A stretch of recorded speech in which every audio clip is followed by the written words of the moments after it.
Remarks.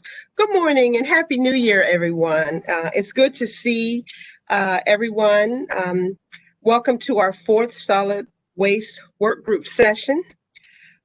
For our attendees who may not have joined us for prior sessions, I'm Stacy Rogers, Baltimore County Administrative Officer, and I have the honor of chairing our solid work group activities. On behalf of County Executive Olszewski, we extend Happy New Year on his behalf and greetings to our work group members and members of the public who are viewing our work group session today. Before we begin our proceedings, I have a few housekeeping items for everyone and just a few announcements. Number one, this work group session is being recorded and will be, as it is a public meeting, and it will be posted on our website for future viewing. The materials that you received, work group members, the materials that we will review today, you should have all received via email from Jennifer earlier this week. And I hope that everyone received them. If you did not, please let us know. Unfortunately, today our WebEx chat function is not available.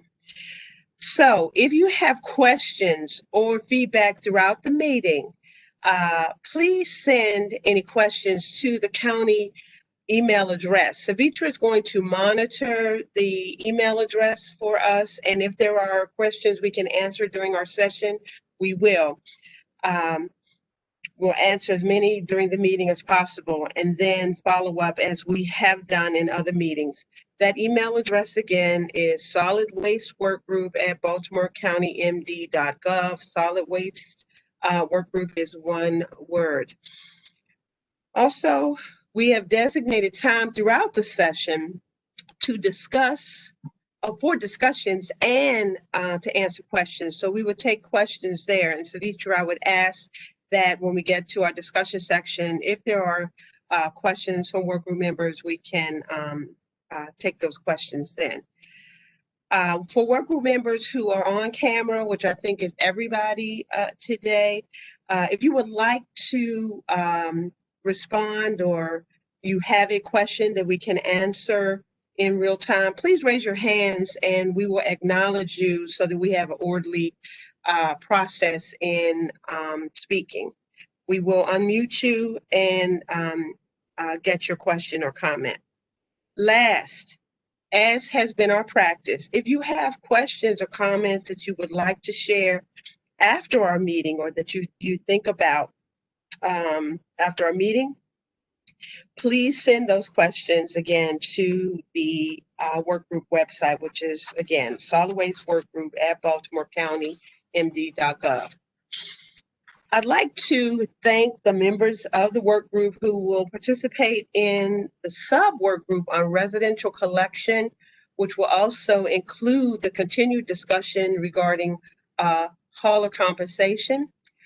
Those members are Mr. Rob Singleton, Ms. Michelle Grace, Councilmember Patoka, and Mr. Eric Addison. We have two other hauler representatives who will also join. The first meeting of the sub work group will be next Wednesday, January 13th, and all work group members will receive, sub work group members will receive information and documentation in terms of the agenda and background information prior to that meeting. Those documents will again come from Jennifer.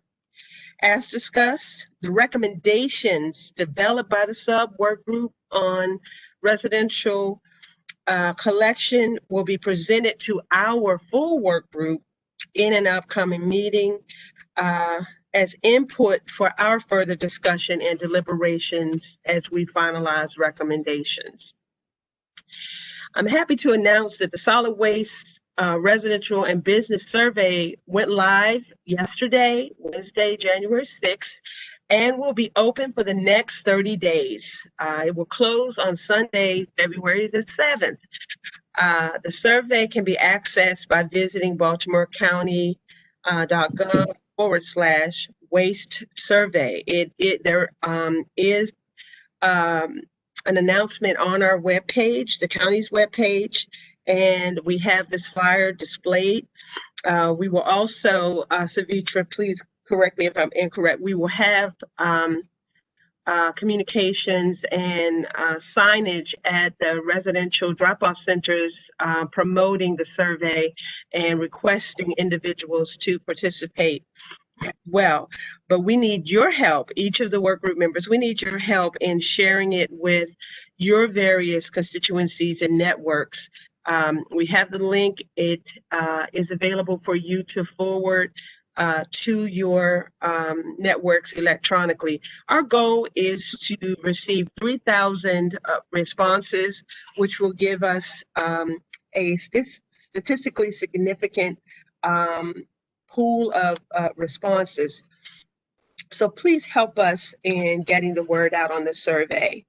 We're also doing some social media promotions for the survey that the county communications staff will put forward. Today's meeting, we will continue our discussion on best practices and focus on diversion, outreach, and policy changes. Our discussions together are the initial steps in building our solid waste plan. We want to, again, remind you that our goal is to ensure that you have as much information before you, things that we may not have discussed or may not be aware of, so that we can develop informed recommendations. The last thing I would like to note is we have added an additional communication to work group members, which is a briefing memo that was sent out with your meeting materials for your review and consideration. The goal of this document, this briefing memo, is to provide questions to guide our discussions and, most importantly, solicit feedback on topics that we have discussed thus far and future topics. We must begin to identify areas that we have interest in considering for recommendations so that the GBB team can begin their preliminary financial modeling for some of these items. Of course, when we receive the feedback from our community and business survey, we will take that data into consideration as well. But we must begin to look at what certain initiatives or what certain things would potentially cost in order for us to make sound decisions. So please be prepared to provide your feedback to the briefing memo questions as we go along. We will continue to provide this briefing memo in advance of our meetings so that you have the opportunity to consider certain questions as a part of our discussion. We hope this is helpful. If there are any questions at this time regarding the briefing memo and how we plan to use that memo before I turn things over to Jennifer, I'm happy to take them at this time. So if you have a question or comment, please raise your hand.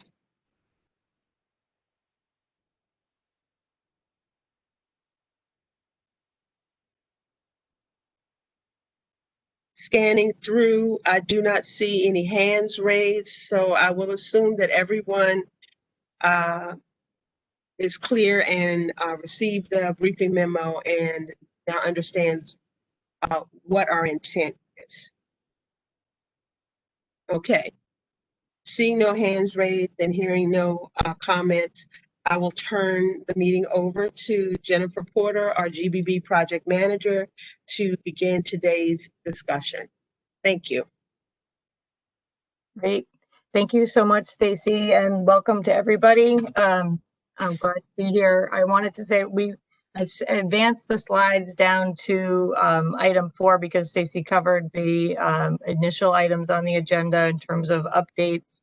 And I think if it's agreeable, I'm going to just start the slides here with the review of the goal elements. And we will say at the end of this short section, we're going to have a pause where we can go back to the briefing memo piece and look at both the recap questions from meeting 3 and the prep questions for this meeting before we start in with our guest speakers.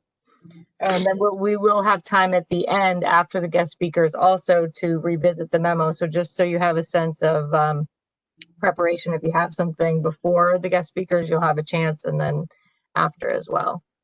So as a review of the goal elements, I wanted to share again and as opposed to draft plan framework, we've finalized this, as our framework that we're moving ahead with for the tactical plan.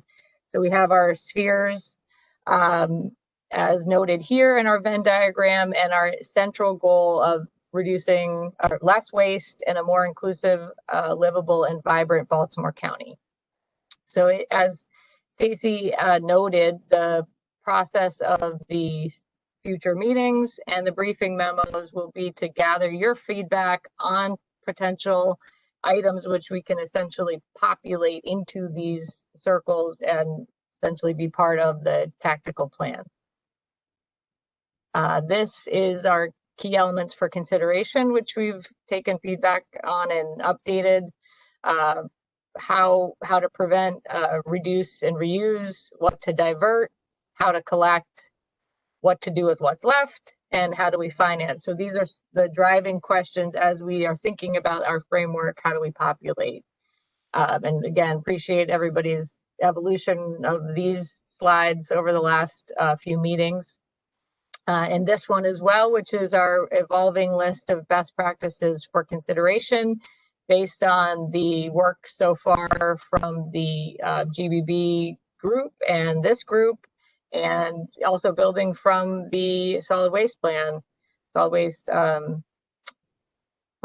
the county had in place, is to say what items are we looking at, what things do we want to know more about as we develop what goes into our spheres. So we have updated some items on this list from last meeting, and we do encourage additional items that you would like to comment on or bring up now or in between the meetings, that we can continue to evolve this best practices.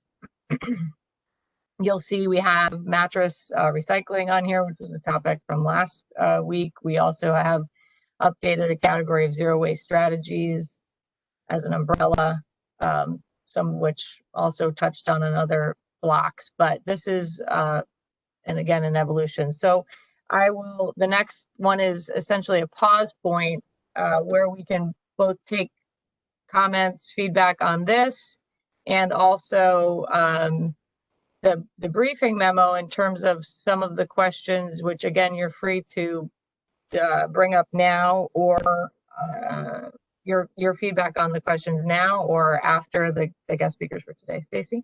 Yes, I have one comment, and this is some feedback from one of our work group members regarding the zero waste strategies. We did discuss that for the good of the whole work group. We did discuss zero waste strategies, and one of the pieces that we're looking at is to have more discussion about zero waste strategies in the context of some of the pieces that we already have. Some of our GBB colleagues and also our the authority colleagues have significant background in terms of the zero waste approach.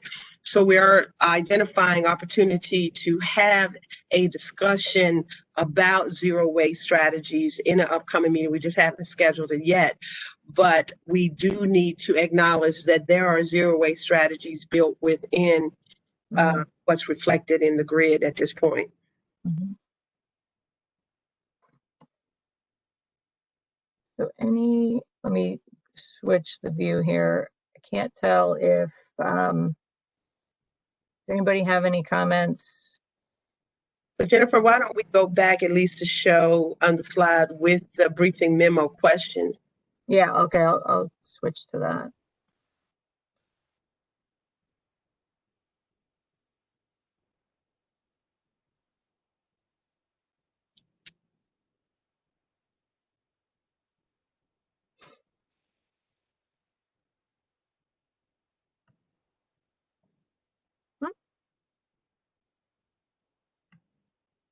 Let me see.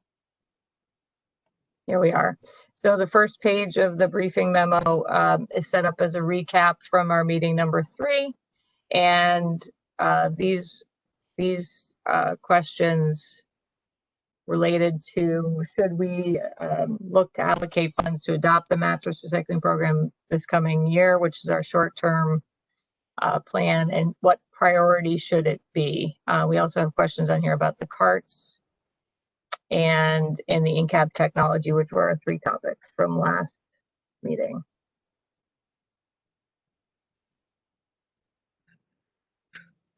So we need your feedback, colleagues, in terms of the areas that we've touched upon so that we can at least determine if these are areas that GBB should begin the preliminary modeling activities.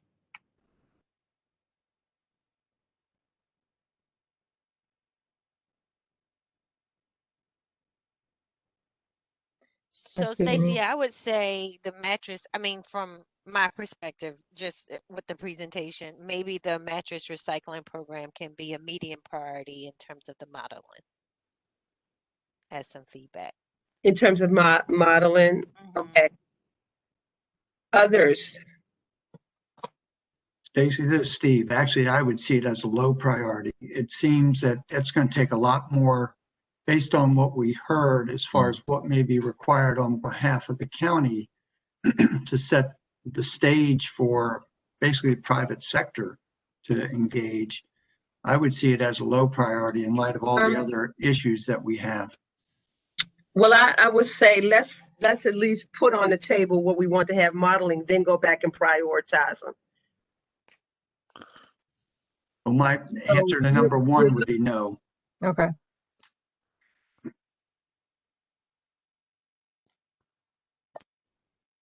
I would say no to number 1 as well. It's really good. My answer to number 1 is C, low priority, and to no. Okay, but at least do the modeling of what it looks like. Because remember, we're going to do short term because it's not just about FY22, but midterm, longer term. So do we believe that this mattress in some of the out years, we should take a look at might be something in the out years? Definitely on that regard, for the sheer sake of the landfill capacity wise, it has a direct impact on that. So looking out into the future is an important fact here. So we should get some additional modeling, initial modeling of what that potential out years for our efforts to, because there's this economic and engagement piece, and we can talk about that and do steps to take the engagement.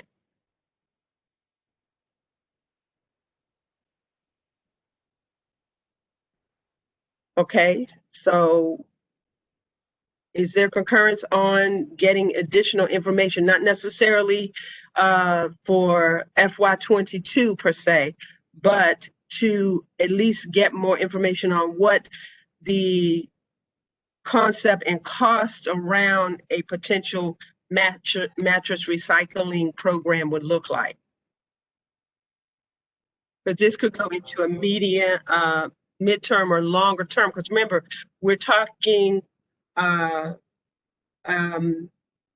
years and beyond. Immediate or short term is around the FY22 piece. I think, who is that? Sarah has a comment. You're still muted, Sarah. Thank you, Stacy. If you are looking solely at the answer to the first question about FY22, then I agree, no. Right. Because the mattress program is going to take, a lot of political capital and effort, and you have bigger fish to fry. And so, no. And after that, it's like, yes, put it on the table, but let's stop talking about it and move on to those bigger fish. Okay. Sorry. I think Okay. Michelle was talking There we too. go. Michelle, were you talking? Well, I was thinking that it's definitely, I would think that it would be something that you might want to take a look at and consider, because I know, sorry, let me turn this off. You know, we can't put mattresses in a truck, you know, and if you do, it takes up a lot of space, and it is filling up the landfill. Or you see them out on the street laying on the side of the road, Yeah. you know, all the time. So, you know, you want to be able to get rid of those. So recycling, I think, would be a good thing, you know, but would it be a priority right now? I think we have other things we need to take care of. Sure. And take a look at first. But yeah, definitely something, I would say something that you might want to consider doing. I like the idea myself. Okay, so I think we've gathered at least the consensus that while it's something that we're interested and GBB can get the modeling, it is something in the bucket for midterm or longer term. It's not on our immediate FY22 funding piece, but to start the research and concept, because in our recommendations, we can lay them out that way. But we just want to see where everybody fell. I would just point out that the mattress could fit in with the bulky waste item, since it's a bulky waste material. Could be co-collected with other bulky waste materials. That it may not need to stand alone. Well, my only concern about that, Mr. Gershman, is that if our concern is the amount of space that it takes up in the landfill, we would have to consider those other pieces with what we're going to do with the bulky waste that we pick up. But anyway, we know it's a topic, but for the sake of timing, we'll move up. We have your general consensus is something we should look at, but it is not a priority from a budget consideration for FY22. Does that capture everybody's position? Okay. All right. So should we consider the recycling trash cards? What's everybody's feeling about that? I know to see what comes in from the survey. That's a given. Survey went out. I took the survey yesterday as a Baltimore County resident, and multiple questions about the part, but for the sake of some modeling is what we're trying to look at here, financial modeling, what everybody. We also know that it will have an impact on the hauler community in terms of any kind of retrofitting, et cetera. And we hope that all of those pieces will come out of that discussion. We talked a little bit about that in preparation for the subcommittee work, the sub work group on residential collection. But what is your perspective?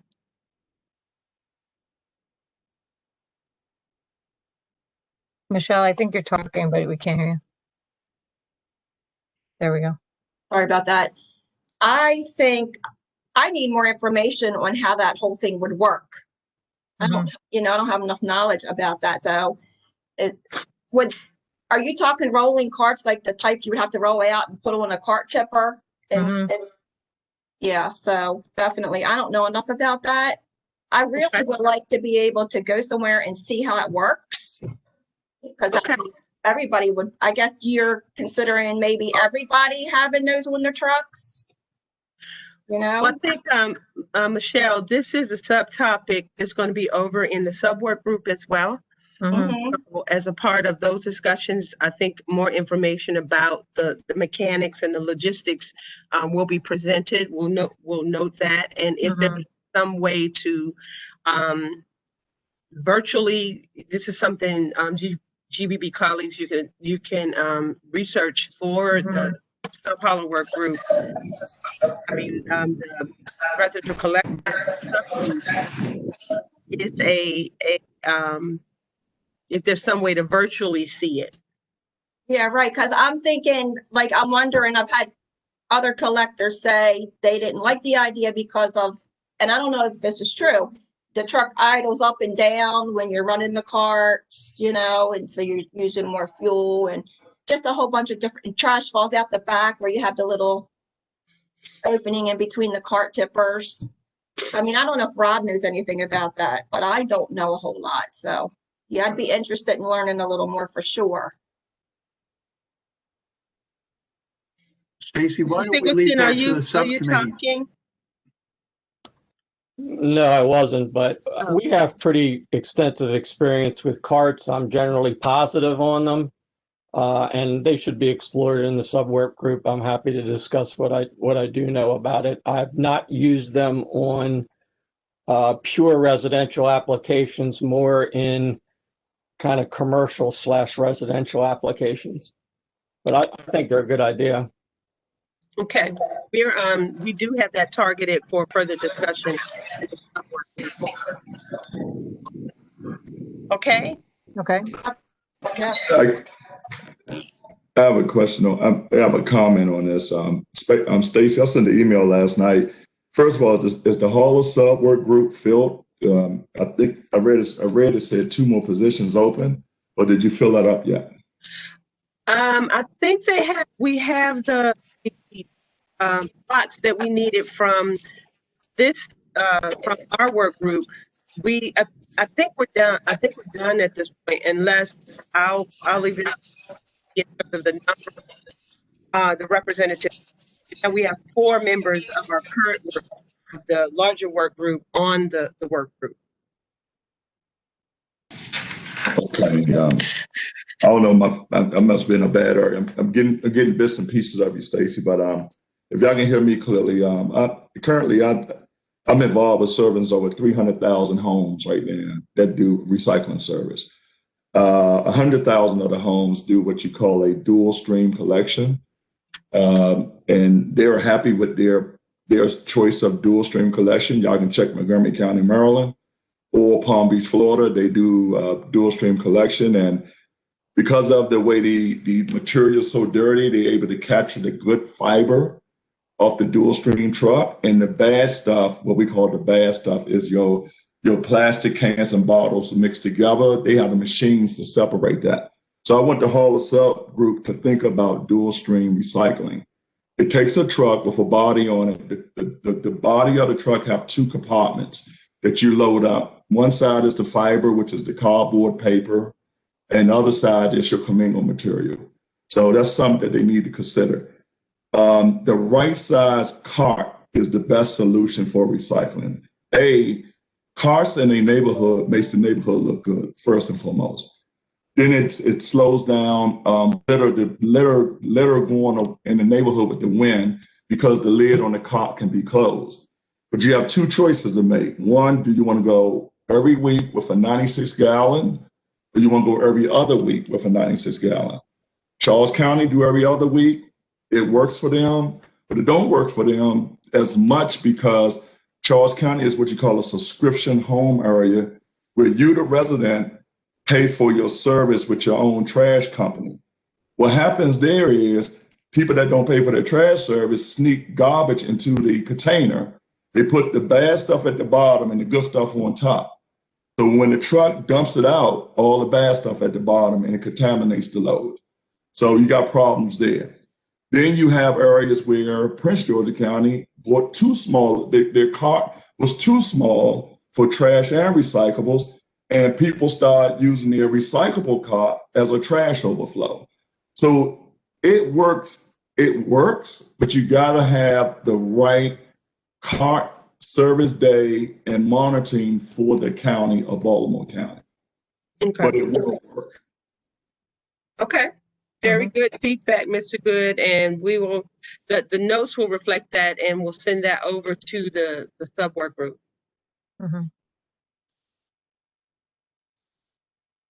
Okay.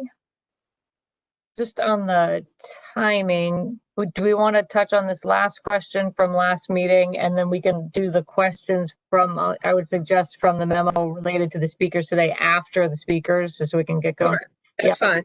Any in-cab comments on the in-cab technology? I would definitely like to recommend modeling on it, because I'd like to see if it would provide efficiencies to the process. So Mhm. I'd definitely like to see modeling on it. Yeah, I'm interested in that also. I'd like to learn a little bit more about that. Mhm. And I think Mr. Singleton told us in the last meeting that you have some of the technology already. This is another one that Mr. Singleton and the members of the work group over into the sub work group that you should have discussions about too, getting a little bit more perspective. I don't know, Mr. Singleton said that he has had experience with this as well. I think this is another one, so we can at least get that feedback from you all to turn certain things over, and then we know we will try to prioritize based on, from a budgetary perspective, the 22, 23, 24, do that the out years in terms of looking at this. Mm-hmm. You talking about number 4, the camera system? Yeah. Mhm. I have over 250 camera systems in trucks right now, and it works. It is phenomenal. What It type? is the new, it's the majority third eye is majority what I have. Okay. Third Eye, which is who we heard from last Yes. week. Okay. Yes. Some of our contracts require it. In Montgomery County, Palm Beach, they require us to have the third eye, and it monitors a lot. It monitors a lot too with illegal dumping, because it shows if the truck goes to the wrong commercial account and mix it with the residential because of free disposal, it checks that out. Mhm. Hey, let me ask you a question. In those scenarios, with the government entities, their cost sharing, was that built into your base contract, or? Yes, you put it into your numbers when you charge for service. Okay. Okay, Jennifer, I think that takes care of the big discussions that we've had.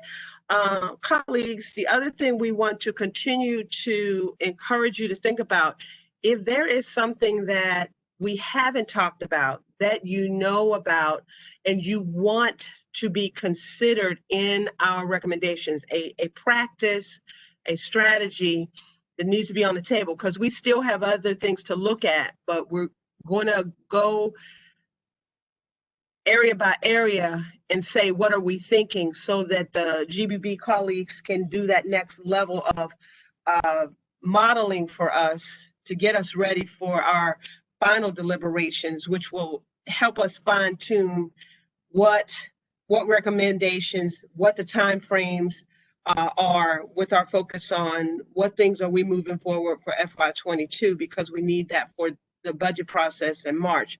But then the longer range ones, we're going to do this each time, so GBB has some stuff, modeling stuff to work on now.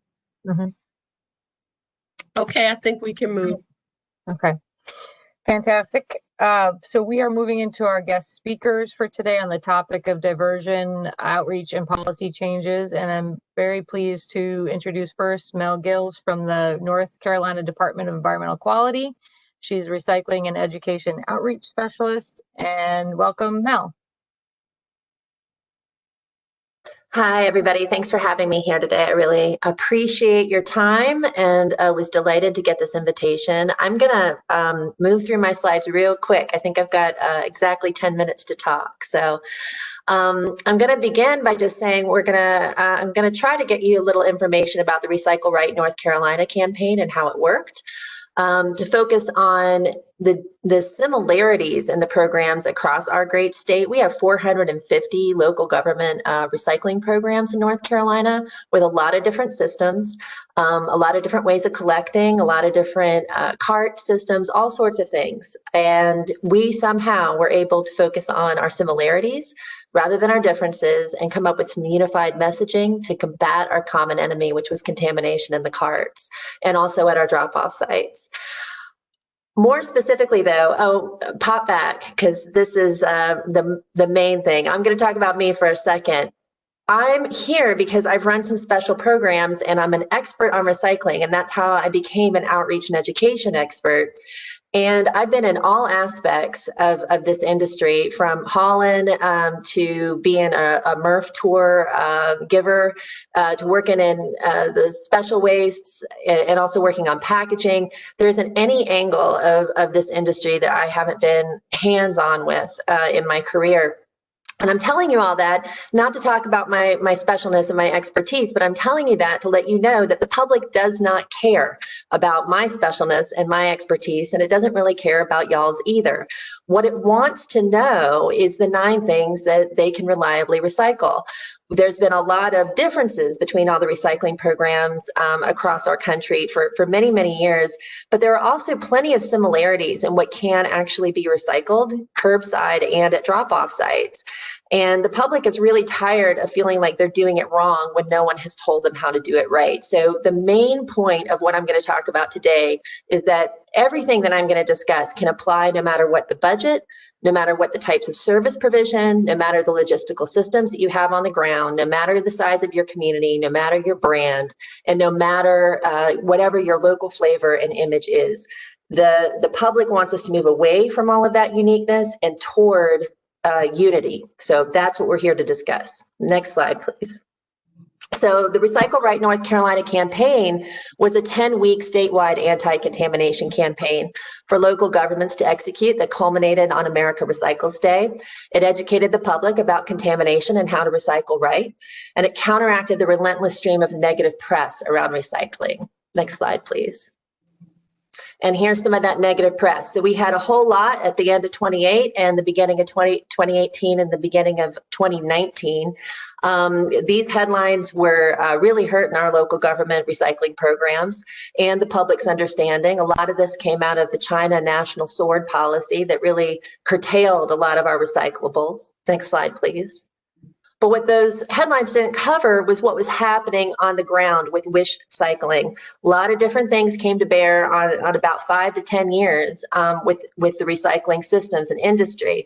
But basically, we shifted in a lot of parts of the country to single stream and dual stream recycling, which led to higher participation in recycling, but we didn't do a whole lot of education about what could go in the bin. So there was a lot of contamination. We had booming overseas markets, and really from the industry's perspective, it was kind of out of sight, out of mind. If somebody was buying those bales, we were happy to send them wherever. There was a lot of proliferation of plastics during that preceding decade. And then there was the zero waste movement social media craze, where you had a mother of 6 with her mason jar of waste that her household had produced. Gave a lot of people the impression, all these things, that everything could be recycled. They could put it all in their bin. But the actuality was, the message we should have been promoting was that when you're in doubt, you should be throwing it out. We didn't want everything in the bin. We only wanted a few things. Next slide, please. Had a lot of recycling myths and truths kind of developed during that time. The ones I want to focus on today, though, are the last 2. The public has come to believe that recycling is complicated and confusing because we haven't done a good job of communicating with them. When the actuality is that only a few items are recyclable, and recycling is actually very simple. We also gave the public the impression that recycling was really different from place to place, even sometimes within our own community. And that confused the heck out of them too. We should have been concentrating a little bit more on our similarities rather than the differences between programs and systems. Next slide, please. So in the recycling world, we had a lot of challenges, and we still do. There was this terrible press with limited local resources to kind of fight back. There were confusing accepted lists about what we were taking in our recycling programs. And we also had pretty confusing public education tools, if we had them at all. We had a lack of consistent, sustained, and unified messaging. We had a rising cost of contamination, which was really hurting the local government pocketbooks. And we had really misinformed citizens, press, and public officials. Next slide, please. So our local governments in North Carolina said, what if we work together with uniform messaging to fight our common enemy, which is contamination? We might have a lot of differences, but we have one big thing in common, which is that we need to get contamination out of the bin. So we looked at what works to reduce contamination, and here's what we found. Best practices nationwide, clear, consistent, sustained, and unified messaging. consistent educator and public training. So making sure that everybody in a region was educated the same way with the same talking points. Repetition, repetition, repetition, coming at residents from every angle through every available medium. And then also following up whatever education is done with cart tagging. So giving folks curbside feedback about what they can and can't put in the bin if you do have a curbside program. Next slide, please.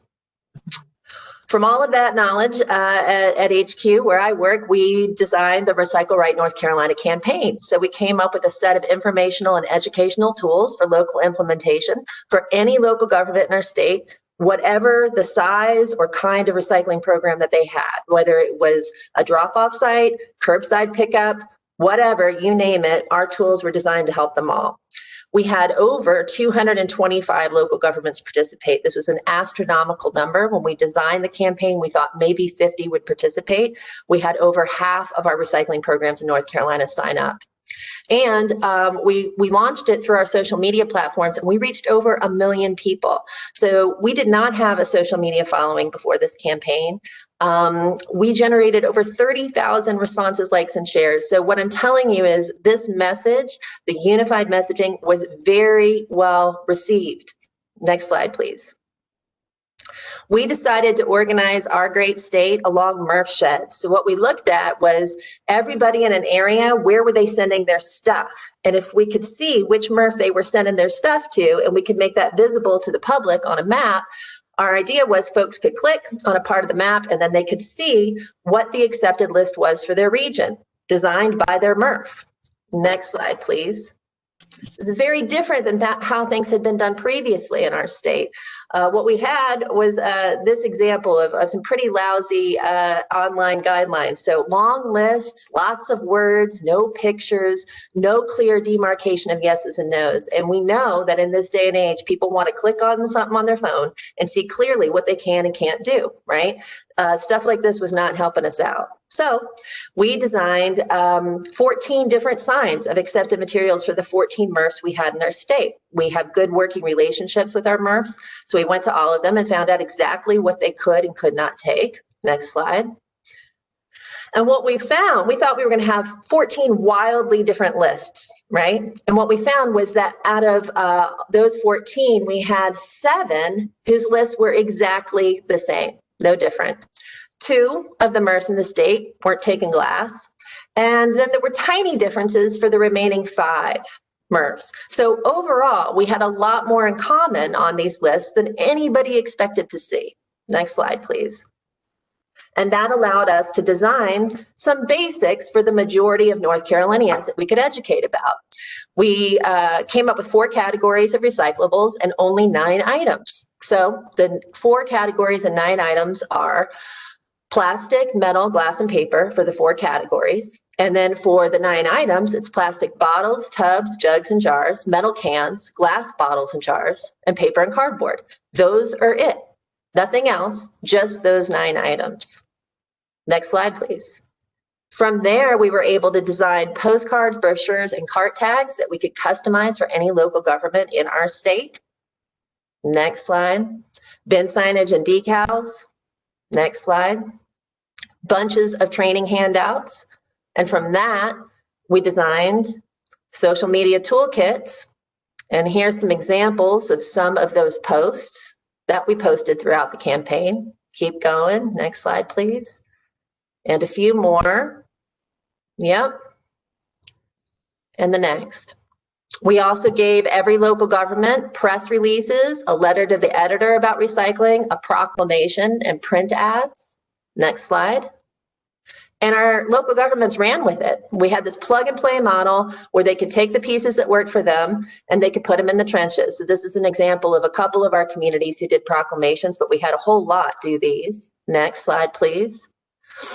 So plug and play, mix and match tools available for all with centralized messaging. We asked the local governments to sign up for the campaign. They did that. And we asked them for just one thing, which was to share our social media posts from our page for 10 weeks. Next slide. And that resulted in our information going viral. It was stunning. If you can see from this, we had 90,000 responses to this one post. It was the second day of our campaign, and it was the central message we needed to get out to our state, which is that plastic bags and the recycling is a bad idea. We had over 500 comments on that post alone, which was stunning. That's a lot of people writing in to talk about what's happening with recycling. Our local governments ran with all this.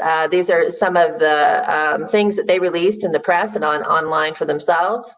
Next slide.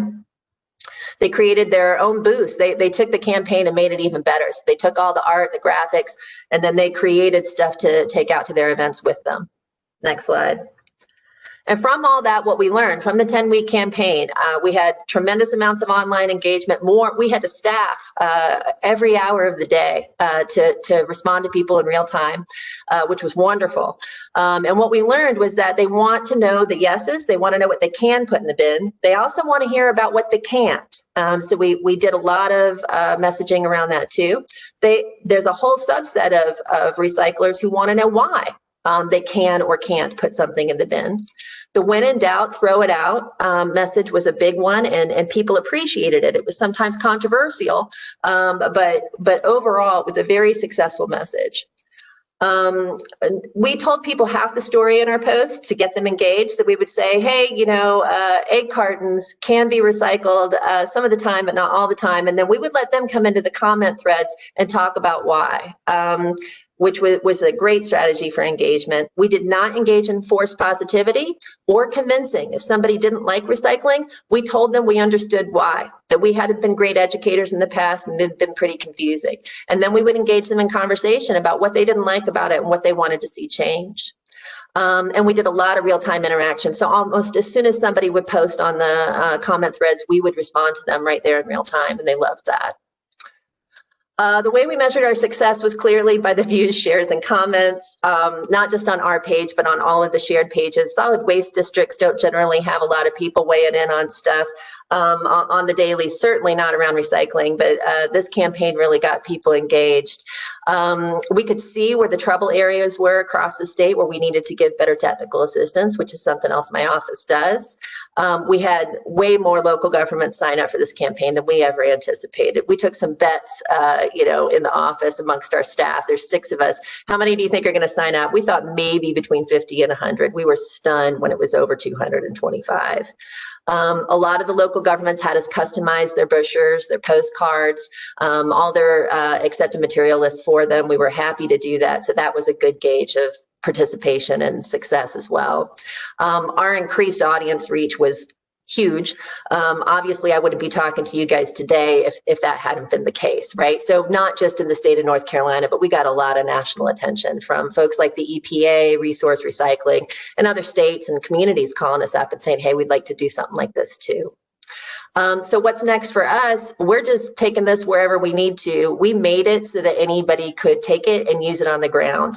And that's the main thing that I would like to get across to you today. This could be for a business, it could be for a school, it could be for a library, or it could be for a whole community, or even better, for an entire MRF shed. We have no interest in protecting our graphic art or any of that stuff. We are sharing it with anybody who needs to use it. So there's no need to reinvent the wheel. Our hope was that this thing would get some legs and that people would be interested in seeing what we did and how it might be accommodated for their own community. I think that's all I've got. This is, a little bit from our website. You can go there and kind of check out what we've got. Next slide is just a little bit more of that. There's the yeses and the nos clearly on our homepage. And that's my contact information. I think we've got a little time for questions. I think we said 4 or 5 minutes after I was done. Yeah. Thank you so much, Mel. Yeah, my pleasure.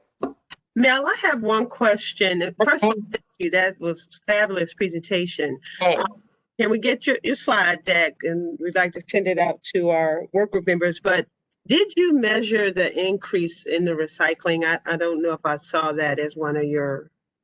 No, so I should have led with that. My office is non-regulatory, which means we don't take measurements. The local governments take measurements, right? So we weren't trying to get an increase actually in recycling participation. Our goal with this was to get a decrease in the contamination. Now, what we heard anecdotally from the communities who did this, and also from the MRFs, from the material recovery facilities, was that contamination did go down, not just after the campaign, but even during the campaign, which stunned us. But again, that was anecdotal. We have no way to measure in my office from where we sit. So and the local governments, of course, keep track of what they're seeing at their drop-off sites and all of that. And also for the folks who have cart programs, curbside. So we had everyone telling us that they were seeing changes in their contamination, but no data to support that. Okay. We do know, if you want to look at data on getting contamination rates down, the Recycling Partnership has some excellent stuff for cart tagging programs, specifically in Atlanta, but also a few more communities across the country. Thanks. And we heard from them last time, so that was great. Yeah. Those folk, I think you heard from Rob, and they were the bosses in my of my team before they moved on to the Recycling Partnership. Anybody? Thank you. Yeah, thank you, Stacey. Thanks so much, Mel. Anybody else? I just want to say one thing. I really enjoyed your presentation. I thought it was great, and I think there's quite a few things that we'll be able to take away from that. Wouldn't you agree, Stacey? And I do. Yeah, and I really like that MRF shed map that you showed. I think we don't have anything like that, do we? I don't think we do. I'd have to defer to Mr. Beechler on that. I don't think we do, but I know we have the potential to really upgrade how we promote recycling and address issues of contamination. Yeah, I like that. So thank you for sharing. Yeah, my pleasure. Thanks, Michelle. And I'm glad to speak to anybody moving forward as you guys start to design what's happening online and elsewhere. Happy to talk to you guys about all that. And Ms. Mel, I want to say too, that was phenomenal. One of the best I've seen in a long time. There you go, Mel. Good job. Good job. Easy to read, easy to understand. It's like hit you over the head. It's right there in front of you. So I appreciate that. Thanks, Mr. Good. Both my parents are educators, and I love to train and I love to talk to folks, and I love to give this presentation. So I really appreciate y'all's feedback. That means a lot to me. Very good. Thank you, Mel. We will be in touch. Okay, very good. Thank you so much. I know you got to go. Thanks again. Got an 11 o'clock. Yeah, I know. Thank you. Just send me emails, whatever you like. Okay, we will. Thank you. Bye. Okay, so we are going to move to our next speaker. And again, this is the focus of some of the questions on the memo, which we're going to get back to. Anybody want to say anything before we move forward? Okay, so our next speaker is Baraka Poulin, who's a sales engineer with Engineers Compost Systems. Good morning. Good morning, everybody. Thank you so much. I'm going to just turn it right over to you, Baraka. Thank you. Perfect. Thanks. Yeah, nice to see everyone. Man, that's a tough act to follow. Good grief. So for the next 3 hours, right, I get to tell you everything you ever wanted to know about composting, right? Just kidding. We'll keep it short. I've got a lot of content in here, and I've got my contact info at the end, so feel free to follow up with questions for more in-depth on any of this. So a little background, my name is Baraka Poulin. I'm on the business development team here at Engineered Compost Systems. We're a small compost company based up in Seattle, Washington. We're very involved in the industry. We've been around since we just had our 21st birthday. So 1999, we've been working with a lot of the major composting, commercial composting organizations, USCC, providing conference presentations, providing publications. Really, one of our big goals is helping develop and expand the industry and apply science to sort of the frontier that is composting. So that's something we really enjoy and have played a big role in here. I would say there's kind of two main categories where ECS gets involved.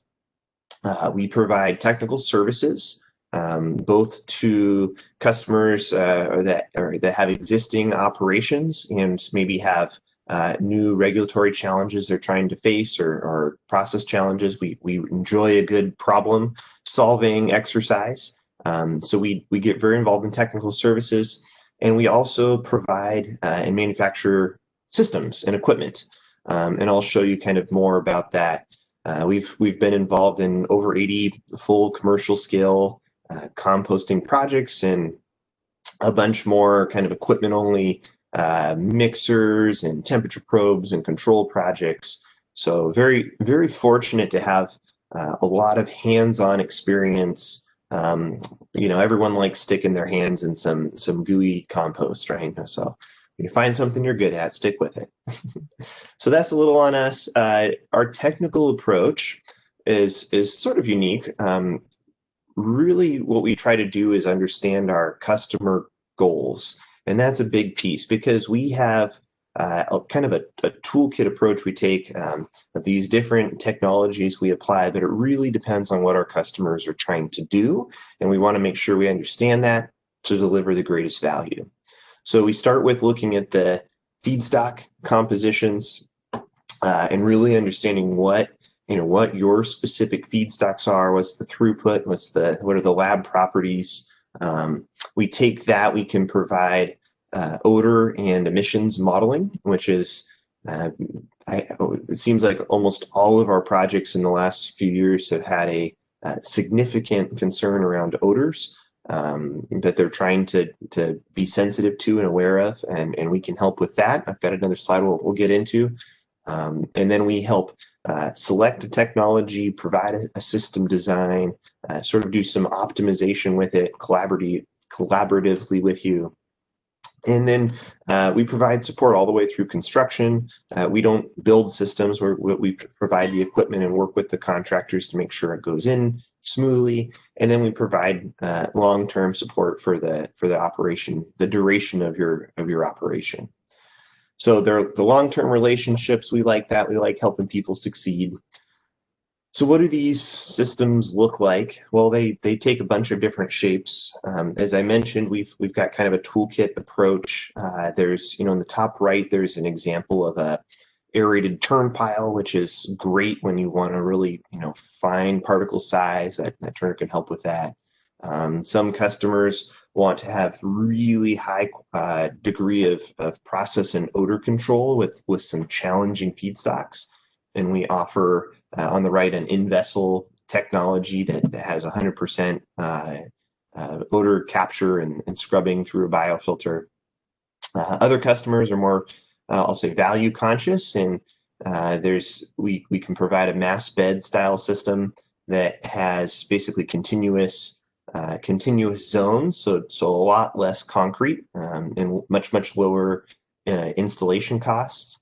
And then there's some kind of hybrid approaches. You can see the bunker wall system down below that offers fairly low installation cost, but still a nice wall between zones for ease of operation. So there's more options than that, and they're on our website. But I wanted to kind of give you a sense of what these different projects can look like, so you have an idea in your head.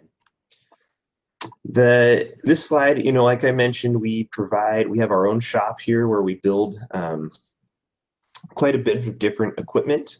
We generally try to purchase things off the shelf for our system. So things like fans and duct, we work with our vendor network to use our designs or selections to provide standard equipment. But we found that some composting equipment kind of needs to be specialized, or to buy something off the shelf gets really expensive. So we produce quite a bit of compost control equipment in-house in our shop. So there's things like that orange box as a temperature probe, dampers, vessel doors, trench covers. We have a whole suite of intellectual property we've developed to try to bring value to the industry. And you can see there's a number of, these are on generation 3, 4, 5. We joke, we have a really good relationship in truth with our operators. And we find that over the 20 years, they do their best to test and see if there's any possible way these things can break. And so we iterate and we continuously improve our designs. And that's, one of the great things about the last few years is there's a lot less iteration required because our operators have helped train us up and make sure that our equipment, anything we're putting out in the field, is very rugged, that can survive the harsh environment of composting. And the other thing I'll point out just real quick is on that slide, one more moment, is the comptroller on the right is a server, a software we've developed that's somewhat unique, that it continuously monitors the system, and it basically senses temperature, modulates airflow to provide continuous process control. And the other thing, so in addition to really good control, we also are able to access the system remotely. So your operator can operate it from the loader cab. You can operate from your office. You can view it from home. And ECS can look at your system when you need some help with something. Inevitably, those challenges come up with composting, and we can remote in and quickly, rapidly diagnose any issues and make adjustments. So that's something that's important. This slide will take everyone back on a journey to high school chemistry. And I promise I won't spend too much time there, but the compost process is kind of similar to a combustion process, really. We have on the left, there's our feedstock coming in, and it's made up typically of water, ash, or inert material, and then volatile solids. Whereas with combustion, the flame burns all of those volatile solids. Composting really takes the bioavailable solids, the BVS, the goo, and combines it with oxygen to make carbon dioxide and water mostly. And that kind of fibery material gets left behind. And our goal is to really focus on controlling that process so that we can rapidly combine that oxygen with the bioavailable solids as efficiently as possible. And when we do that, again, if you think about your fire, if it's an oxygen-starved fire, what do you get? Lots of smoke. If you blow on it really hard, what happens? You get a nice, clean, hot, rapid burning fire, and it's very similar to composting. So we blow on that pile really hard, add a lot of air, we get really clean, rapid stabilization, and then in the process, we achieve very low VOCs as volatile organic compounds, and we achieve that are tied with odors, so we can really minimize those VOC, that VOC generation. Next slide. And how do we do that? So there's kind of two aspects to it. And again, I'm taking a bunch of science and peer-reviewed papers and putting them into a very simple slide. So feel free, there's a link at the bottom that supports this, and feel free to ask me questions later. But the two main components are the mix and then the process control. And when I talk about the feedstock mix, we really want to develop what we call best management practice mix, a BMP mix. And there's several variables that are easy to measure, and we help establish what those are for your mix, given your feedstocks. There's sort of a range for carbon to nitrogen ratio, density, moisture, particle size. All that goes into having a good BMP mix. So we start with that, and then apply our aeration process, which again, that's more what ECS would provide. Is if you're the baker baking bread, we're providing the oven that enables you to bake that bread. So the active process maintains temperature control, oxygen levels. Our control system helps impact the pH. So all of that goes into the kind of making a rapid process, a rapidly stabilizing process. And when we do that, really good things happen. So again, lots of data on emissions, and I'll just give you some brief snapshot here. So the graph on the right, there's 3 bars. The first 3 bars that are really big are turned windrows, TWRs, I'm reading turned windrow. And San Joaquin is air pollution control district in California is the one on the left. They estimate about 5.5 pounds of VOCs per ton of mix. Cal Recycle is 1.6 to 2.6. Those are the default emission factors for a yard waste food waste mix for a turned windrow system. And turned windrows, really have minimal air getting to the film layer, to the surface. Whereas we're driving a ton of air through our process, 10 to 100x times the airflow rate. So those are default emissions on the right. The first 3 bars are really big. When we apply adequate aeration and good process control, we immediately get a 10x reduction in pounds of VOCs per ton. So the positive CASP is covered aerated static pile. The positive system is from one of our recent projects, source test. It was 0.26 pounds of VOC per ton, right? So 10 times lower than a windrow, and that's in positive. We had another project that uses negative air, which means we can further scrub it with a biofilter and get another 10x reduction, and it's 0.05. So just big difference between a well-controlled and a poorly controlled process. Again, lots more on that, but I'll be brief for now. This slide shows one of the features we can help provide is odor modeling. So this is a graph, and I don't know if you're familiar with odor units, but one odor unit is where a professional odor sniffer can start to detect, half of the odor sniffers can detect there's some odor present. 2, most are detecting it. 4 is kind of when most people are observing and probably motivated to do something. So this is an example of, I think this project was about 120,000 tons a year of material, so pretty big.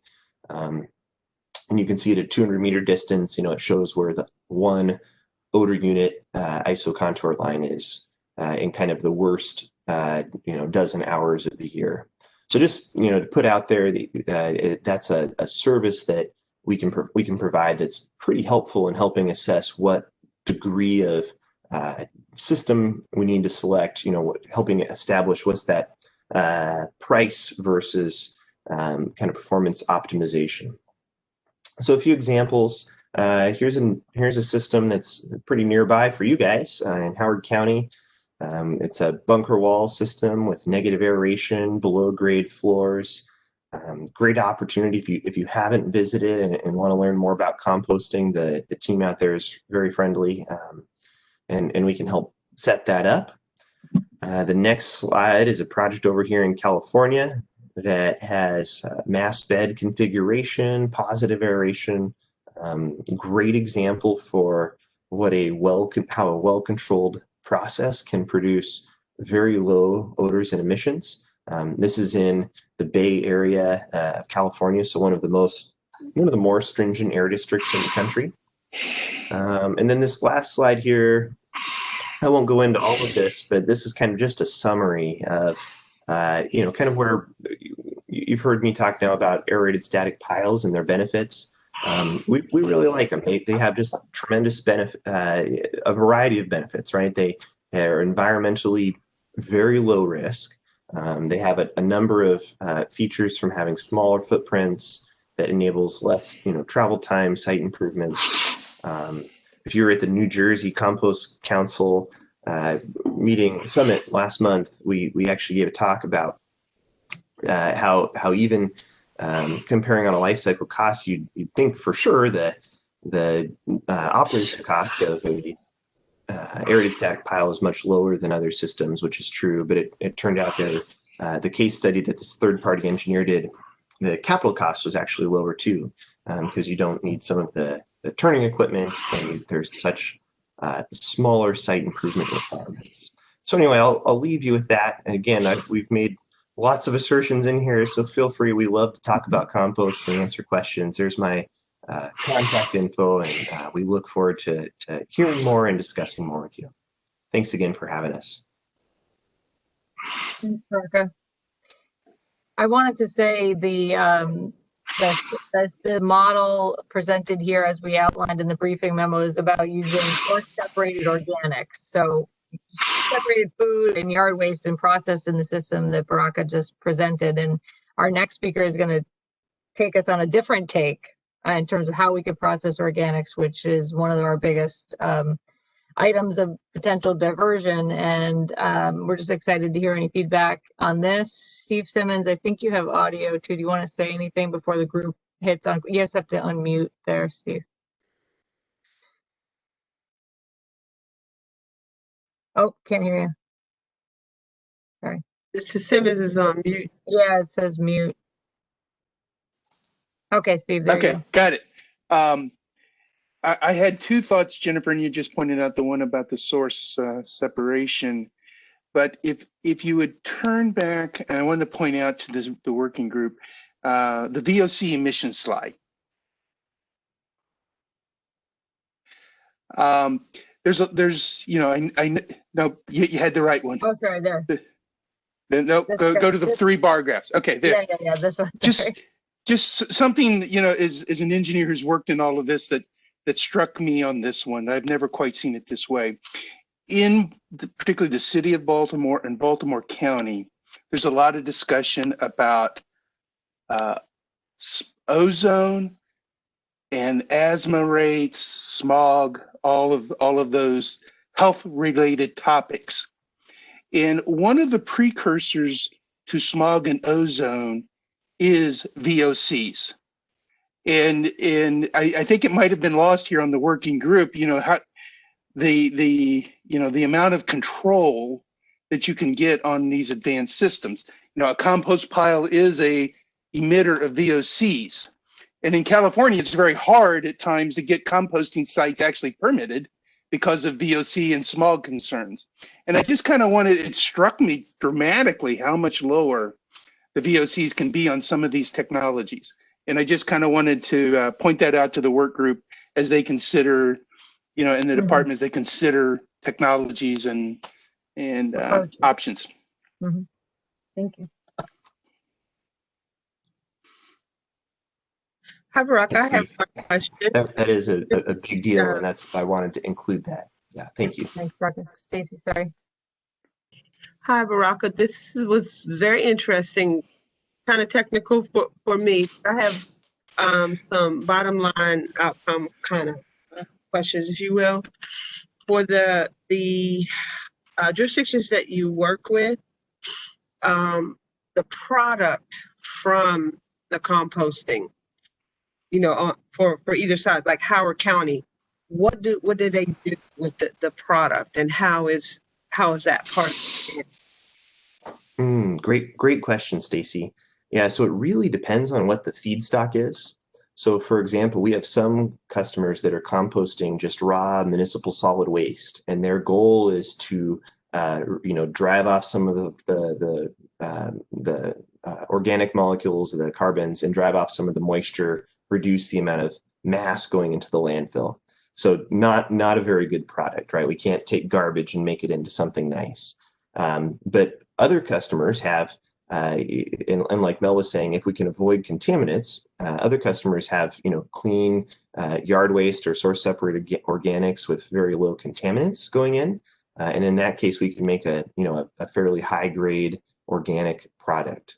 It really goes back to what I was mentioning at the beginning is, understanding what are your feedstocks and what are your process goals. And we can, our systems are we design typically to drive off, make as stable of product as we can as quickly as possible with low emissions. And what that outcome is really just depends on what the incoming material is and what your goals are. Yeah, great. Does that help? Mm-hmm. Yeah. And Howard is the source separated example. Good. And if I could ask questions also, Baraka, as to the acreage or footprint of some of these facilities, what kind of footprint is there for instance, for a bunker wall system I imagine you can make it as big as you want in many regards, but what are you seeing in some of the municipalities across the country? Yeah, great question, Steve. So again, depends greatly on, obviously how much feedstock's coming through and what our process goals are. So if we're trying to make a more stabilized product, we might have a primary and a secondary step, which would have a little more footprint. But we have some customers that are just trying to get pathogen kill on the material and have 12 days of aeration and that's all they need. In those cases, it's a much more compact footprint. But for a 10, 20,000 ton a year system, we're probably in the half acre or so range of process area, and then of course the truck traffic can add a little bit to that depending on your site. But feel free, if it's really easy for us to look at some scenarios and give some more concrete numbers, but generally, because of the high aeration rate, and like I was explaining with when we blow on a fire, the process is fairly rapid, which enables us to keep the footprint very compact, which has a good impact on site improvement costs and stormwater management and all of those things. Great. Thank you. That's great. Yeah, good question. And Baraka will be able to get copies of your presentation to distribute to the work group for further discussion. Wonderful. Everyone should have the slides for this. This one went out. I'm sorry. I keep forgetting to do it in advance. We're trying to send them in advance now. Yeah, I forgot we changed the model. Yeah. Okay. Thank you, Baraka. Anybody else? Okay. Very much appreciate your time. Thank you so much. Thank you, sir. Thanks, everyone. Okay, we're going to move to our last speaker. Very excited to welcome Norma McDonald, who's the North American Sales Manager with Organic Waste Systems Incorporated. Getting a little feedback sound. I'm going to go on mute and just turn it to you, Norma. Thank you so much for being here.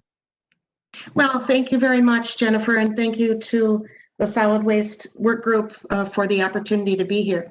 I am going to talk about an additional option for consideration for your future waste management practices.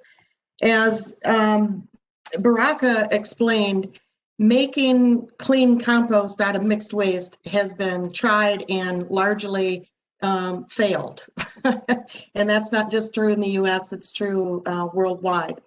So since we all know that organics still represent a very large portion of MSW, and that's true even in communities where source separated collection is present, it really is the nut that we have to crack in order to increase diversion and increase recovery of beneficial products as well. So if we can produce clean compost from the organics contained within that mixed waste, plus renewable energy, and plus recovering any additional recyclable fractions that are still present in the MSW, that is the avenue to the most significant increase in diversion. And I'll provide an example case study today of where this gets you to that nominal zero waste, that 90% or greater diversion when there is a suitable use for each of the useful fractions that are produced. So next slide, please. So the process that I'm going to explain and use a case study to demonstrate is basically 4 steps. The mixed municipal waste, and again, whether or not that's in a community where SSO is practiced or whether it is not present. That mixed municipal waste is initially sorted on a dry basis, on a mechanical basis, and there's a wide variety of options for that pre-sorting process. The organic fraction of MSW, or OF-MSW, then proceeds to anaerobic digestion, where the biogas is produced and utilized, and then the digestate proceeds to a post-digestion wet separation process. And then from that wet separation process, you separate an organic fraction, which then goes forward to a short aerobic process for stabilization and sale as final compost. Next slide, please. The case study is based on a commercial scale facility that's now been in operation for nearly 5 years in Bourg-en-Bresse, France. Next slide. This facility is an integrated waste management facility, a greenfield facility that was built from 2014 to 2015. And it's now the replacement for the landfill that is just adjacent to it. This facility serves an intermunicipal group of about 400,000 residents, and the landfill capacity, the landfill closure is scheduled somewhere within the next 2 to 3 years. It really all depends on what's the volume of residual waste that still has to be landfilled and how does that compare to the airspace that's still available. On this slide, it's an integrated facility, so we have the digestion silo in the foreground there. Toward the right of the facility is the initial receiving hall, and in the middle of the facility is some of the additional sorting that's done. And then this facility also has a thermochemical process located on site as well. Next slide, please. So for those who like process flow diagrams, here's just your wire diagram with boxes that shows the municipal solid waste coming in, each step in the dry sorting process to get out some of the highly valuable metals and to produce that organic fraction. The organic fraction then goes to the digester from which the biogas is produced, and the digestate is removed for further processing. Next slide, please. It's a little bit easier to understand, I think, if you look at the actual materials as they travel through this system. The mixed waste that arrives on the left, and then after the dry sorting process, the organic fraction that becomes the feedstock for the anaerobic digester, and then the digestate that's leaving the digester and entering into the wet separation process, the sort-I-sep, to produce your 3 outputs of that process. Next slide. So here is the feedstock. I guess no one would debate that this is garbage. This is not SSO. It's not, pretty. This material is dumped into a bunker style receiving with a big claw that can remove huge contaminants. If there happens to be something excessively large, it can be removed with a claw. This material goes through an initial screen that then takes out materials that are greater than 12 inches in 2 dimensions. The remainder of that material then goes forward into, and next slide, please, goes into the primary sorting process, which are these long retention time rotating drums. Each drum is about 120 feet long, and the material that's less than 12 inches traverses these drums. And while it does so, these drums are rotating extremely slowly. But what happens during that rotation is the moisture that's contained in that waste has an opportunity to wet the paper that's in that waste.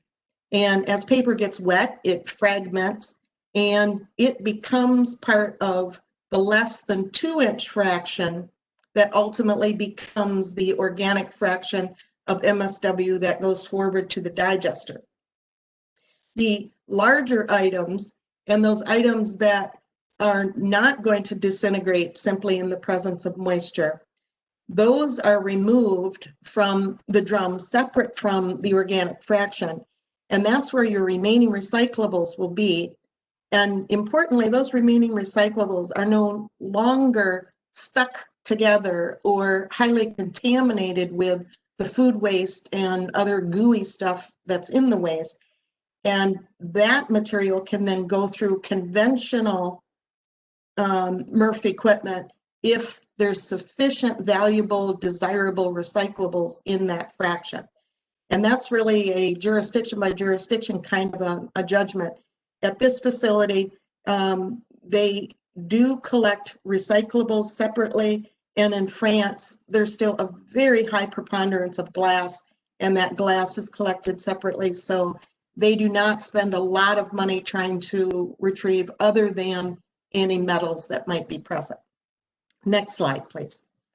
So on the lower left there, that's the OFMSW fraction that is the feedstock for the digester. As you can see, that's a very dry material. It can be as high as 55, 60% total solids. That material is conveyed to the dosing unit, and then a screw conveyor puts that into the mixing unit that's located directly above the feeding pump. And in that feeding pump, it is mixed with a portion of recycled digestate, and then that mixture is pumped through those green stand tubes, those feeding tubes that are inside the digester. It is pumped up through those tubes, and it squirts out the top of those tubes and lands on the top of that digesting mass. Now, the digesting mass is still very, very thick, and hence there are no mixers within that digester. It simply sinks by gravity as the digestion process goes on. And material is extracted from the conical bottom, and about 90% of that material is recycled by mixing it with the fresh feedstock and then pumped back up to the digester. And a smaller portion, about 10% each day, is then removed for digestate processing. Biogas is obviously produced throughout that time. That's fine, Jennifer. That next slide is fine. Biogas is produced throughout that time, and you can see the round biogas storage balloon that's to the left of the digester there. This digester has a capacity of about 44,000 tons per year of this OFMSW, and it's producing right around 1.2 megawatt rate of electricity. But the CHP is also utilized. The waste heat from that electrical production is used to produce steam that is used on-site and off-site. OWS has 16 facilities that operate on OFMSW, and now 6 of them produce renewable natural gas. So it's really whatever is best for the local site, whether it's a CHP or renewable natural gas. So I described that digestate. This is what it looks like inside the digester. It's a very thick, pasty material. And what's so important about that is that you don't have phase separation. So you don't have things that float to the top and produce this troublesome floating mass, and you don't have your stones and glass sinking to the bottom and producing that sedimentation that has to be routinely removed from the digester, shutting down the digester. Our digesters are built to maintain 24/7 operations for 25 years without ever opening them. And we have our longest operating system at over 28 years to prove that that is the case. Next slide, please. So that thick, pasty material at approximately 30% solids then goes to this post-digestion dilution process. Importantly, because you have gone through digestion, all of these volatile organic compounds that Baraka was talking about that are very sticky in the raw waste, now when you hit them with the dilution, when you bring this 30% solids down to just 5 to 7% solids, you rapidly induce that separation. Next slide, please. So immediately that light fraction will begin to float and the heavy fraction will settle. And so step 2 of the process is that light fraction is scraped off the top and that heavy fraction is removed from the bottom. And only that process water then proceeds to the next step on the next slide, a centrifuge process, which then takes that process water and removes the remaining organics. And then you now have a separated organic cake and you have your recycled process water. So it's a closed loop process. You don't have to add any fresh water to this process. So coming out of this process, you have your light fraction. And the point I want to make on this light fraction is getting to high diversion from mixed waste is entirely dependent on having useful products. The challenge that thermochemical processes have today is that the feedstock usually contains things they don't want.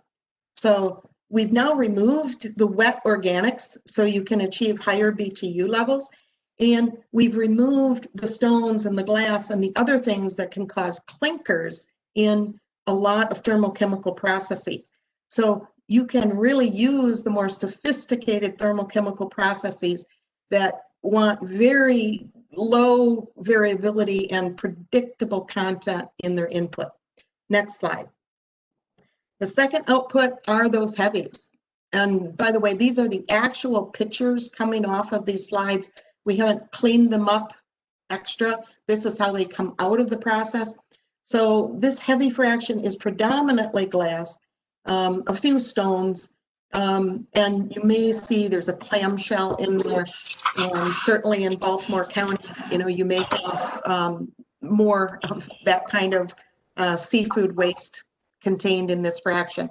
And the important thing there is that this fraction is also now usable because it doesn't contain residual organic matter that can cause smells and odors and undesirable traits. So you can use it as road base. You can use it as an ADC cover. Next slide. That final output then is this organic cake. So that process water goes through the centrifuge and produces this flowable cake at somewhere around 40% solids. Now, depending on the location of this facility, this could be directly land applied. 95% of the VOC potential or greater, we measure it, and it's usually closer to 98% of the VOCs have been eliminated. So it is extremely low odor potential. Alternatively, it can be processed on site with a small amount of green waste for a bulking agent. And there it's sort of a plus minus. If you want to use an aerated system with active aeration, you don't need the added green waste. But if you don't want to spend the money on the power supply for the aeration, then the green waste as a bulking agent is a perfectly viable solution.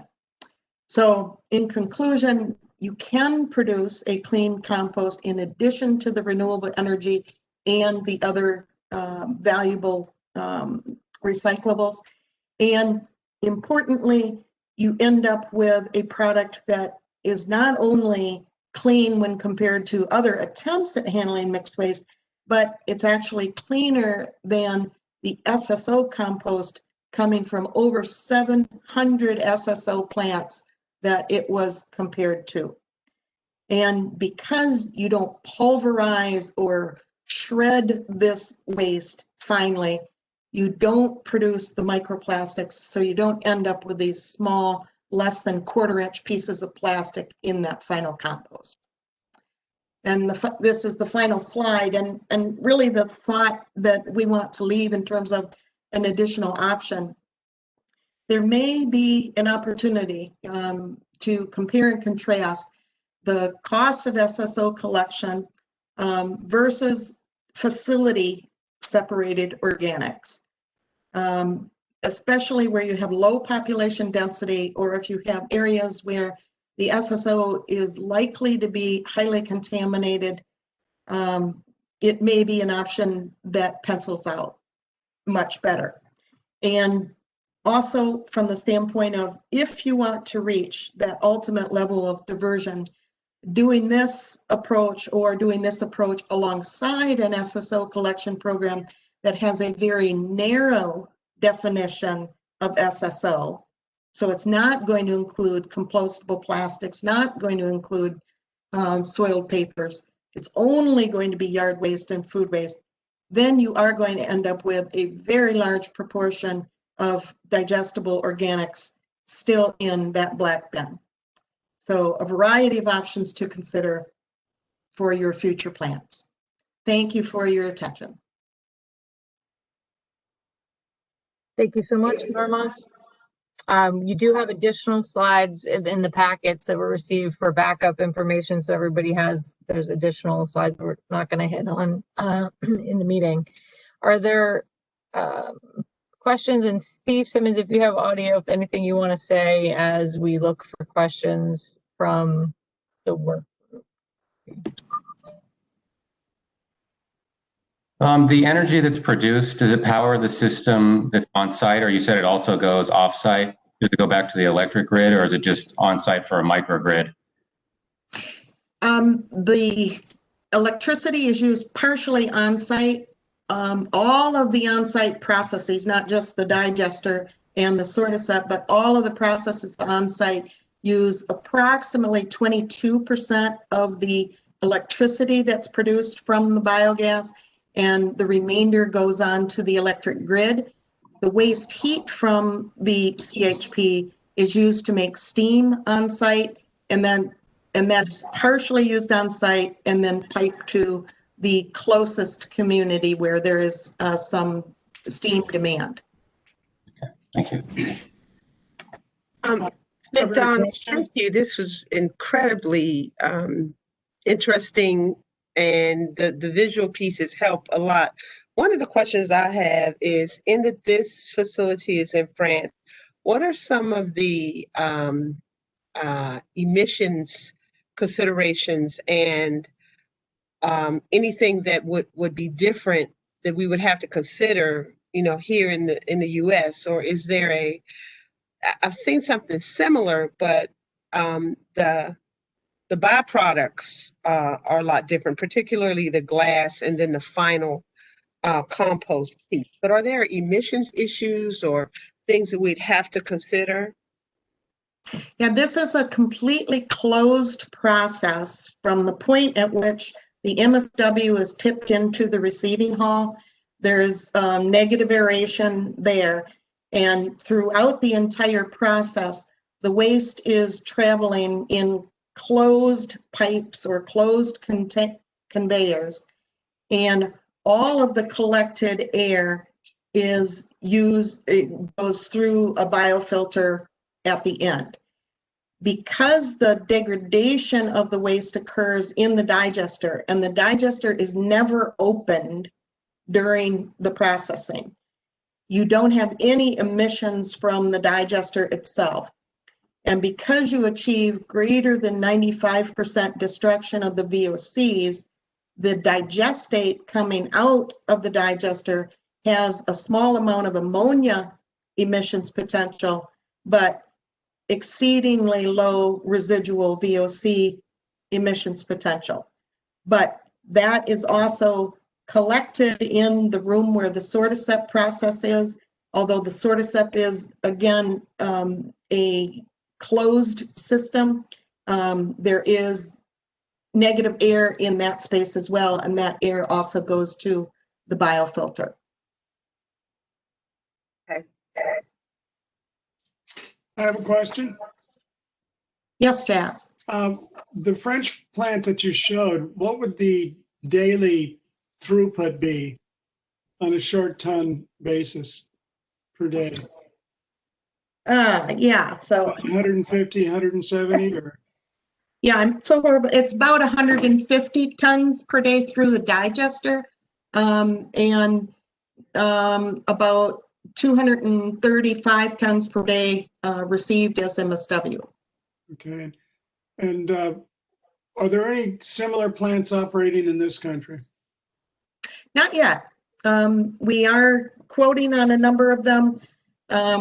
We, like everyone else, we experienced a significant business interruption last year. So a project that we were hoping was going to have moved forward last year has unfortunately been delayed. Okay, thank you. So I have a related question in terms of timeframes from concept to construction to actual operation. What does that look like for the plants and the plant in France? What did that time frame look like? That was a greenfield facility, and as I showed, that was a large integrated facility, and it took about 3 years once construction began. It suffered a 2-year delay due to the relocation of an endangered bird species.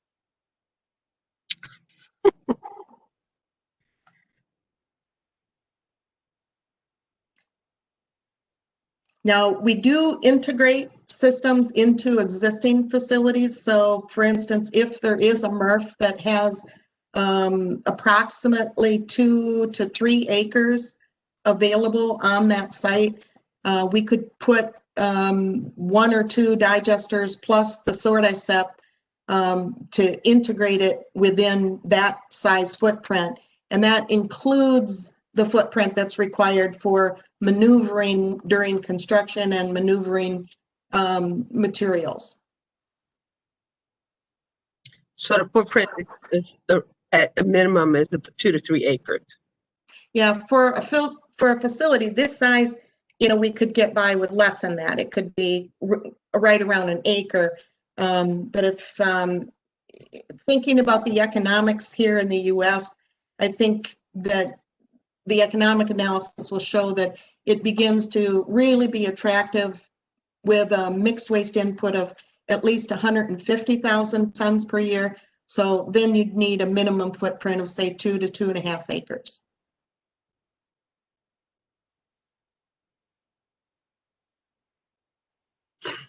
Okay, thank you. Anybody have a question? And I think, let me see. Anybody? I'm not seeing anyone, and I thank you so much, Norma. Yeah, you're welcome. That was excellent. Appreciate it, and we do have your contact information, obviously. Thank you so much. Okay, we are then going to move to the last part of the review, the open discussion, and focusing in on I'll share again the memo with the briefing memo that had the guiding questions related to this topic from today for consideration. So we have question 1 about the county's current system related to the use currently of the plastic bags in the yard material. So the question is, should the county ban the use of plastic material bags to increase the quality of its compost product? I say yes. They're a pain. They're real heavy, you know, that grass gets in there and it. Okay. Well, it also Can you share the screen again? It's a contaminant. That too. It doesn't make sense to collect stuff in a material that's going to thwart the process. It's kind of counterproductive. But one of the questions I had was relationship to what we saw today in terms of the alternative disposal and what you do with what's left. Was it the case that in the math of what was shown, plastic was in there? In the OWS, just the Norma's presentation? Yeah. Yeah. Then it just gets disintegrated or whatever. So when you get the products, the final products out. But I would suspect that this still could be connected to a recycling program too. I mean, it makes sense if you can recycle things like our little questions have, what can we divert? And then what do we do with the rest? But back to the question of the plastic bags, it really doesn't, it's counterproductive to have the bags. And that's something that we knew going into the work group that the county was considering as well. We need you to know that we were already considering, you know, the banning of use of plastic bags for yard waste. But the CE made the decision to have all of these pieces come through the work group. or your concurrence or your consideration as well.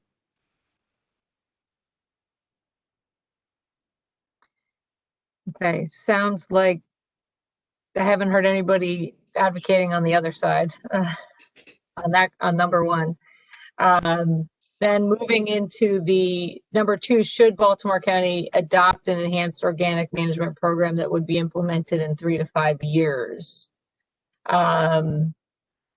This one is a yes, no. What's the group's feedback on this? And again, that both of the presentations would be falling under, as we outlined in the memo, that enhanced system. Any feedback, Michelle? I'm not sure. I don't have enough knowledge in that field to. Okay. I mean, it seems like that would be very expensive. So first, yeah, of course, you know. I'd like to see it modeled out cost-wise. I mean, just in general, we have to make that as being a part of the discussion-wise overall. I mean, obviously, that's where you're going to get your greatest diversion out of the thing is by getting the organics out of it. But once again, all things have to be balanced. So I'd definitely like to see the modeling for a 3 or 5 year. I know, particularly in the past, the county had a concept of a mixed waste facilities in the county, and if I'm not mistaken, Mike, they were in the neighborhood of several hundred, but probably about 170 to 80 million dollars each, or something like that. When they were going, it was a sort of a partnership they were talking about with a European concern through that. So, would definitely like to see that laid out so we could think of how if it was financing and everything else in that regard. My answer would be yes, Jennifer. I think this is something we definitely need to pursue. I guess the question for you is, we've seen 2 models. Are there other models as well that, because there's been some discussion about just anaerobic digestion, for instance, which could be a source for energy as well as a way to get more organic materials out of the landfill. And I don't know if that's an oversimplified approach, whereas what Norma presented is a very complicated approach. But I do think this is going to be essential to where we have to go over the next 3 to 5 years beyond that. Beyond. What about the other presentation that we were trying to get scheduled? Is that still going to occur, the West Virginia group? Yeah, their next meeting. We're going to have 2 presentations on the from West Virginia and another presentation next meeting.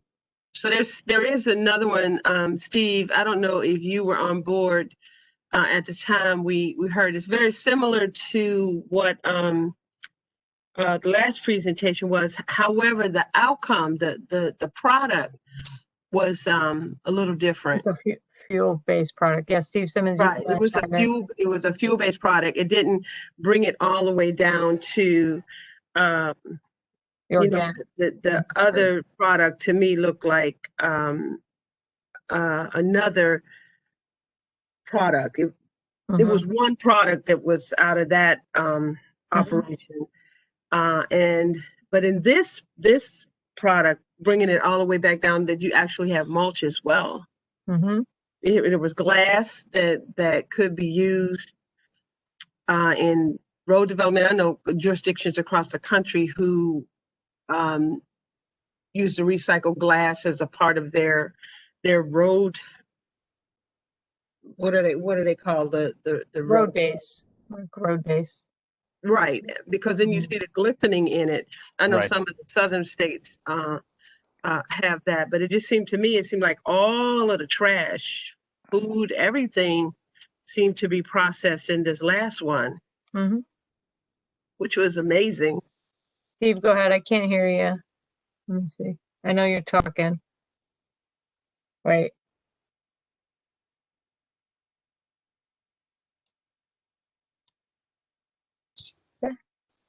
It says your audio's on. Oh, wait, no. Yeah.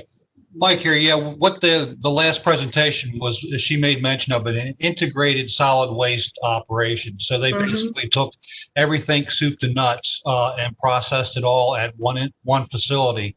A lot of what we're seeing otherwise is bits and pieces of those parts. So when you're looking at things as a whole, and you got to look at what is being taken care of.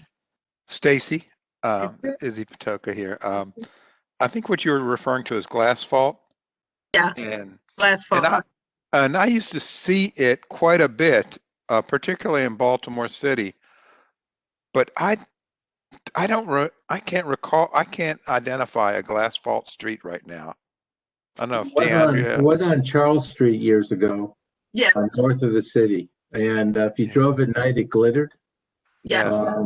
And the particle size of the glass was like an eighth, a quarter inch. That's why it glittered. You grind the glass down very, very small. You won't see the glitter. Chaz, you remember your days with the glass container people and the interest in using glass as part of asphalt to get a use for it, particularly glass that was contaminated with ceramics. You can't use for container recycling, but you could use as a filler material in asphalt. No, that's very true, but the asphalt market itself greatly outweighs the amount of glass that's available as a raw material, so it becomes a very specialty use for glass tonnage. I would say that I think clearly you're going to increase diversion, if you will, through enhanced collection of organics. I would say both approaches, whether it's source separated or whether it's some kind of a mechanical system, need to be evaluated and costed out. But I would caution,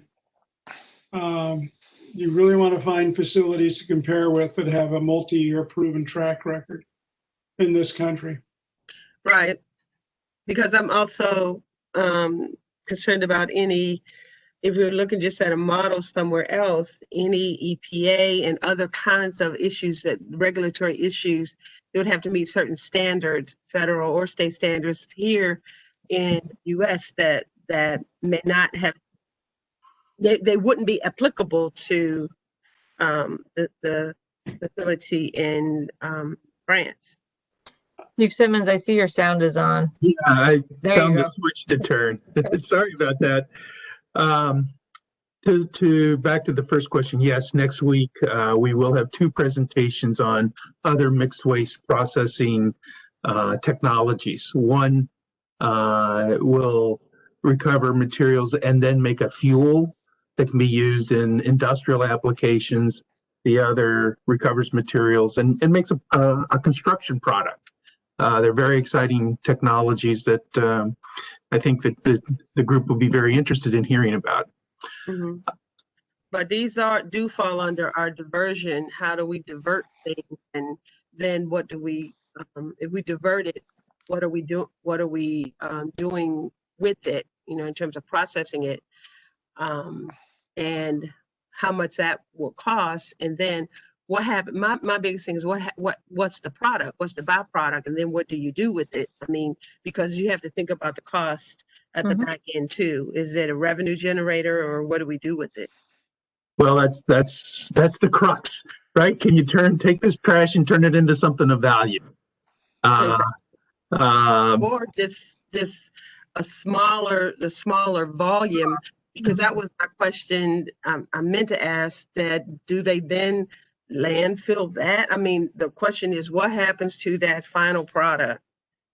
Yes, all of these have some level of residual that needs to be landfilled. I can tell you for another client, we have recently evaluated all of these technologies and are helping them in a business negotiation.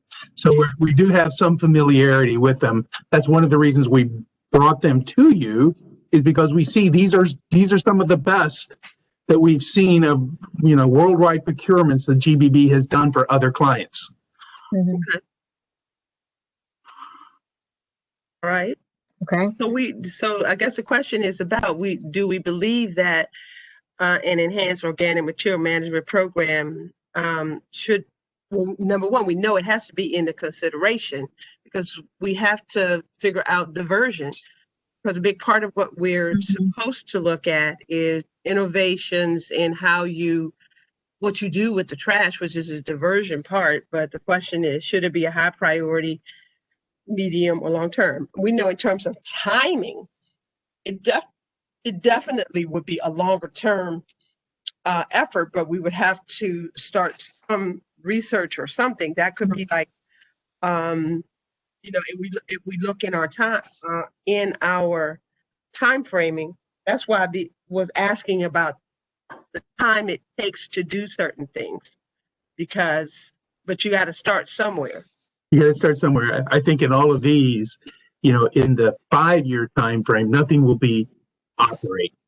But as you're saying, you got to start sometime.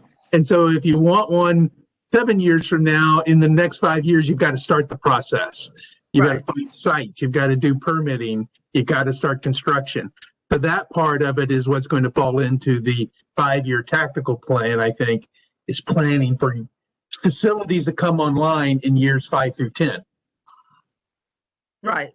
And that's the point, that we start the work within the 5 years that would result in the completed new innovation or whatever, but we have to start that work. That's why I'm saying 5 years and beyond is a part of the consideration, but whatever work we'd have to do, and then trying to chart that out by out years in terms of the fiscal part of it, in terms of our fiscal years, in terms of the budget that we would have to consider. Yes. My opinion, Stacy, is that we do need to have it in the FY22 budget. It would be beyond these two that we saw, probably that would fold in what Steve has said we'll see next meeting as well. And I would say it's a high priority. I mean, we know that landfill is the life is shrinking almost daily. We know that the amount of organics that are available to be moved in different direction are substantial. Yep. I don't know. To Steve's point, I don't know how we don't start as soon as we can to evaluate the direction we should be going. Absolutely. Good feedback. Okay. Thank you.